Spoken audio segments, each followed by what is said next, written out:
नमस्कार। मेरा नाम डॉक्टर सौरभ है और आज हम लोग डेंगू और प्लेटलेट्स पे थोड़ा चर्चा करेंगे। ये चर्चा इसलिए करेंगे क्योंकि अभी बहुत सारे पेशेंट को है ना डेंगू हो रहा है और वो लोग पैनिक कर जाते हैं। पैनिक क्यों कर जाते हैं? प्लेटलेट्स काउंट घटते हुए देखते हैं तो पैनिक कर जाते हैं। क्या करना चाहिए, क्या नहीं करना चाहिए? तो सबसे पहले तो मैं बताऊँगा, खास करके जो सरकारी अस्पताल में आप लोग ट्रीटमेंट ले रहे हैं, आप लोग ट्रीटमेंट सरकारी अस्पताल में ही लें, है ना। क्यों सरकारी अस्पताल में ले? आप प्राइवेट में जाइएगा तो पैसा आपका बहुत ज़्यादा बिल बन जाएगा। और डेंगू कोई ऐसा जानलेवा बीमारी नहीं है कि आपको बहुत ज़्यादा उसका फैटिलिटी बहुत ज़्यादा नहीं है। दूसरी बात, आप सरकारी अस्पताल में डॉक्टर को खामखा बार बार परेशान ना करें। क्या सर प्लेटलेट्स काउंट घट रहा है, अब प्लेटलेट्स चढ़ा दीजिए, प्लेटलेट्स चढ़ा दीजिए, जो आप लोग की भाषा में बोला जाता है। क्यों? क्योंकि प्लेटलेट्स कम होने से हम लोग क्यों डरते हैं?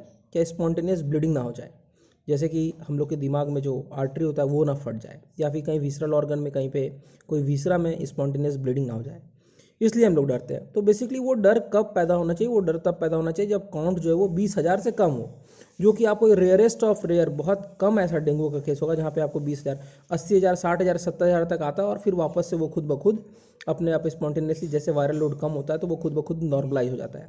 तो आप डॉक्टर पे प्रेशर बनाएंगे, वो आपसे चिल्ला के बात करेंगे, क्योंकि ऐसे भी डॉक्टर का रेशियो सरकारी अस्पताल में बहुत कम है, उनके ऊपर वर्कलोड बहुत ज़्यादा रहता है। तो आप बोलेंगे, वो चिल्लाएंगे, फिर आप बोलिएगा डॉक्टर ऐसा है वैसा है, तो आप ना बनाए। और अगर आप प्राइवेट में हैं तो प्राइवेट में तो बिल्कुल पैनिक ना करें, क्योंकि अगर आप पैनिक करेंगे तो उनका क्या, वो तो प्लेटलेट्स ट्रांसफ्यूज कर देंगे। एक दिन के बाद फिर से प्लेटलेट्स काउंट घट जाएगा, ठीक है, क्योंकि खुद ब खुद प्लेटलेट्स का डिस्ट्रक्शन हो जाता है। तो अल्टीमेटली आपको फ़ायदा क्या हुआ? जीरो। पैसा आपका लग गया, पैसा चला गया कॉर्पोरेट के हाथ में, वो डॉक्टर के हाथ में नहीं जा रहा है, ठीक है। अगर डॉक्टर के हाथ में जाता भी तो मेरे बातों को यकीन करें, है ना, क्या प्राइवेट में जो लूट मची रहती है वो डॉक्टर नहीं मचाते हैं, वो जो कॉर्पोरेट चलाते हैं वो मचाते हैं।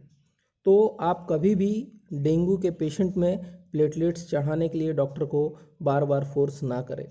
रिपोर्ट देख करके, कंप्लीट ब्लड काउंट का रिपोर्ट देख करके पैनिक ना हो, जब तक कि काउंट 20,000 से कम ना हो जाए, है ना। ऐसे तो थियोरेटिकली और हम लोग क्या मानते हैं कि 10,000 से नीचे तभी स्पॉन्टेनियस ब्लीडिंग होता है। लेकिन अगर आपको लग रहा है कि जो डेंगू में प्लेटलेट्स काउंट है वो 20,000 से नीचे आ रहा है, तब वहाँ जो डॉक्टर साहब उनको जाकर के बोले कि ऐसा ऐसा मैंने वीडियो देखा था, क्या ये सही बात है, 20,000 से कम हो गया, डरने की बात है। तो उस टाइम पे जो डॉक्टर साहब आपको सलाह देंगे आप उनकी बात माने और कोशिश करें क्या सरकारी अस्पताल में जाए। प्राइवेट में बिल बहुत ज़्यादा बन जाता है फालतू का, ऐसा बहुत ज़्यादा इसका फैटिलिटी नहीं है, और खामखा पैनिक ना हो। धन्यवाद।